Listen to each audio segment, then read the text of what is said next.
Hey, so it's me. I have not done a video update in about 5 weeks. When I last left off, I said I would update in a couple of weeks, couple of days, because we had changed a second medication for my husband. So rewind just a little bit to 2 videos ago. We had our yearly appointment at Emory University, and my husband, one of my complaints, one of my concerns, one of my just, hey, is this normal? Is there anything we can do to the neurologist there was that he's just so subdued. He has zero personality. Like, he's just kind of existing. And I mean, he's not hurting. He's not aggravated. So those things are all good. He doesn't have that like Huntington's dance right now where he can't move. But it's almost like he's got too much medication. And he was having outbursts and all, and really struggling at one time. And we brought this medicine on and up the level pretty quickly. So I thought, so I brought it up, and they agreed and said, yeah, let's back off the risperidone. Risperidone is a medication that is for movements as well as like it helps with his mood and movements, both super important things for Huntington's, right? We dropped that from 3 milligrams to 1.5, and there was no change, nothing, which is good because that means we were able to come off some of those medications and still get the same effect, which means that's good. But I didn't get any more personality, any more alertness, anything like that back. So called back, it had been 2 weeks, and then that was where my last video was. They told me to go ahead and they wanted to cut in half another medication that is called mirtazapine. Now, mirtazapine is something he takes at night along with that risperidone and his other antidepressants, which is sertraline. He takes 175 of that, which is getting close to the max dose. So this other medicine is kind of also does the same thing, but it's different, so he can take them together. But we were just thinking maybe that was like almost subduing him too much. So still had high hopes, that there was going to be a change, but also pretending like we didn't have high hopes, pretending like we were just okay with whatever was best for him. And that's true. At the end of the day, that's true. But the reality is that I had very, very high hopes secretly that he was going to get a lot of personality back, or even a little bit at this point. We were going to see some emotions from him and things like that. So it was hard when there was no change. And so the update on that is there's no change. And so there was no video because, like, why? What I have nothing to say to other caregivers. It didn't work. There's nothing, we're the same. So there's no update. But the reality is I went through it. I have struggled with some depression and just feeling overwhelmed, but also like almost shutting down. Not with not taking care of my husband. That's not what I'm saying. But just like not wanting to do this, not wanting to do anything, when really this is very therapeutic to me. Because even if no one ever watches this and I'm able to come back and watch it in 5 years and see where we were and how things were progressing and just like hear the good along with like the bad almost, it's therapeutic to me. But also, if there's like even like one person out there, one caregiver that watches the video, or one patient even that's not as far along in their journey, where they can kind of just see like my own personal experience, if that can do anything for anybody, give them any kind of insight, or just where them to feel like they have a community, I want to do that. So sorry, y'all, I'm at church waiting on my kids to get here. But so if there's anything that does, then even for one person, it's phenomenal, and I want to do it. But I went through it after the medication decreased and there was no change. It hurt my heart. It made me feel just real overwhelmed. Like, I started to feel like I was being used. Not by my husband. Hear me. Not by my husband. But the enemy had really lied to my heart that, like, I'm just going through the motions with my life. I'm taking care of him. I'm sure he really appreciates it, but he can't communicate that to me. And then work was hard.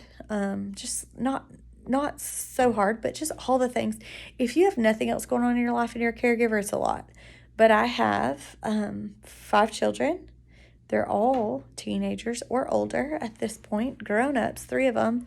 Or at least that's what the law tells me. And so it's a lot. There's still a lot. It's a different stage of life, but there's a lot. Trying to juggle all the things, and then also trying to feel a sense of myself in any way. Just couldn't figure out where I fit in, how I fit in. Just started to tell myself mentally, and I feel like the devil was just whispering this in my ear that, like, you're only appreciated as long as you keep doing what you're doing. But the second that you need something and you're burnt out, which I knew I was feeling burnt out, it's not for you. Like, no one's really here for you. It's just what they can get from you. And I don't mean that about my husband, but I know that's how it's going to come across, but it's not. I felt like that. I'm in full-time ministry, and so I started feeling like as long as these things were handled and taken care of and no one had to worry about them, and I was keeping all the balls in the air, kind of, no one even noticed if I was there or if I wasn't there. And that's not true. I think other people are busy and they forget things. But it's not true. I mean, we could all do better about encouraging each other and making sure everybody's okay mentally and feel seen. But, like, no one was really doing anything wrong. It was 100% me. And the fact that I had let myself get to a place where I had my hopes up and I felt an extreme disappointment. I didn't know how to process that because I should have never got my hopes up. That was the reality, but I did. So, rewind a little bit to me going through all those things, saying those things, feeling that way in the thick of it. I had pulled away from my friends, really just doing my job, wanting to go home, not wanting to deal with anything. And before it was all said and done, like, I had my very close people saying, hey, something's wrong with you. Like, you're not yourself. You're whatever. And so I knew that. And they came to me and said, this is not normal for you. Because they were still trying to do the things and, like, making sure that I was okay. But I didn't see it like that. And it took another few days almost after that for me to just finally break down and have a really honest conversation that I was not good. I wasn't good. I was hurting. I felt, I just felt like I just wanted to go to sleep and just wanted to take care of my husband. I wanted to, like, do enough work to get paid. I wanted to do ministry because I love the kids, but, like, I didn't want to deal with any of the grown-ups. That's just the reality. And my friends really, like, I felt like I was a burden on them.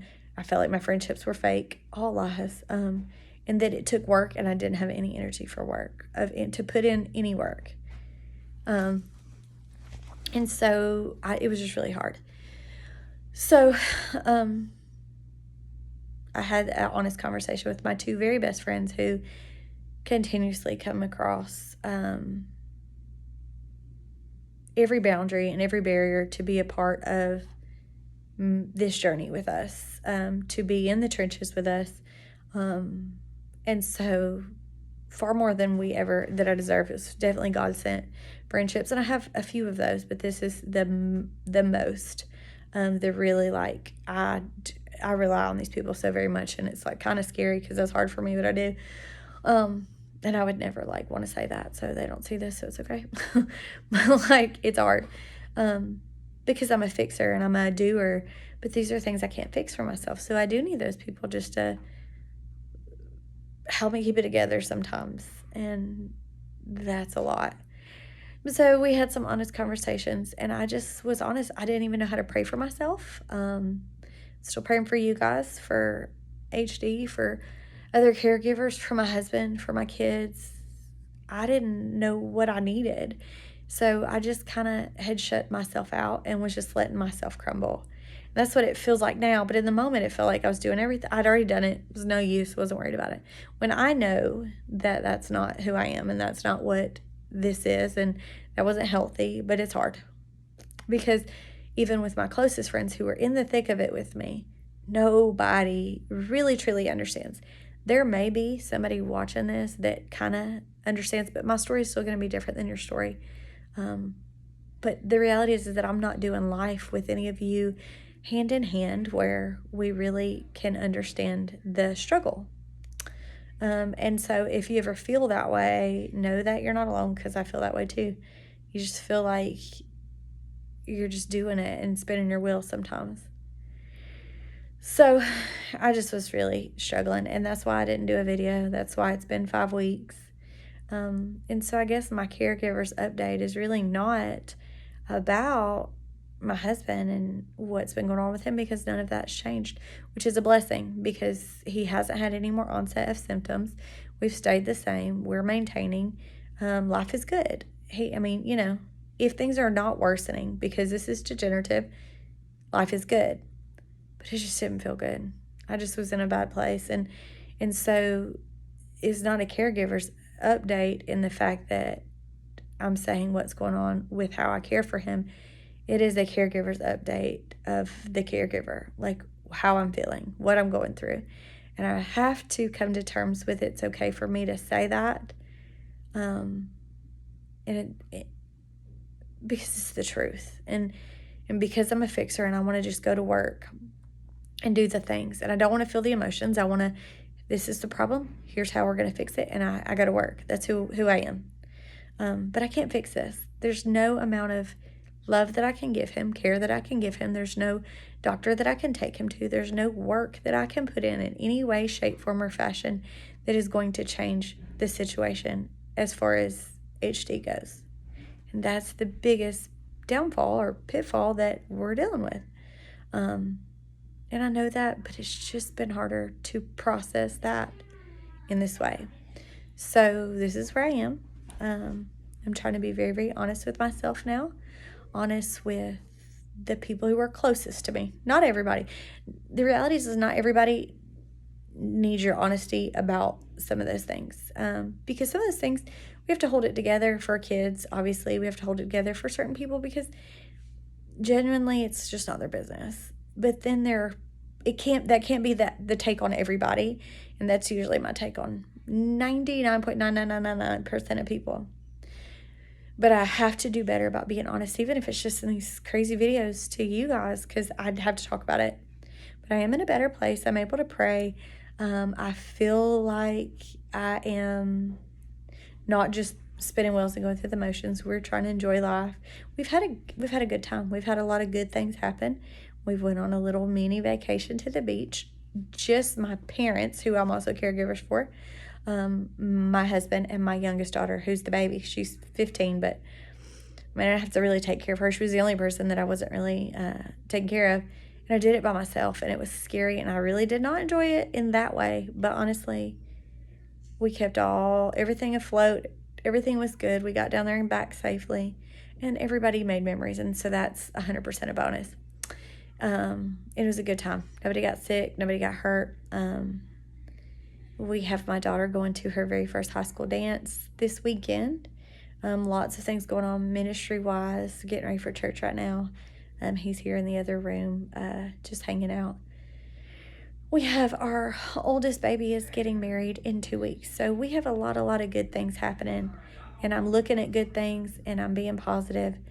But I'm still struggling, and I have to keep myself in check. So if that's anybody else out there right now, just know that you're not alone. Comment in this video, send me a message, because we should talk. I know my story's not going to be the same as anybody else's, but it's still where I am, and I have to start being honest about that, at least to myself, and process. And so I'm trying to figure out that, praying and thinking about some other things that might be helpful for me in the future, as far as how this goes. So I guess my next update will not only be on my husband, but it needs to be on me. How am I doing? How am I handling it? Because the reality has hit in the last few days when I've kind of been thinking about I hadn't done an update for the channel and for the things, because I thought I really wanted to do that. I was like, I don't have an update, but I do, because sometimes it's not just about the act of caregiving, it's about the caregiver. So that's where I am. I love you guys so much, and I'm praying for you as caregivers. I hope you're doing the same. Good thoughts, whatever it is, and just thinking of you, and whatever that looks like. And just know that that you're not alone. Everybody's journey is so different, but it is for sure a journey, and I understand that. So thinking of you, and I will have an update next time and be able to be honest that it's not just about the physical caregiving and his physical, emotional, and mental state. It's also about mine. So there we have it. I guess I will update you guys as things progress, as things change, and I'll try to for sure check in a little more regularly than 5 weeks. See ya.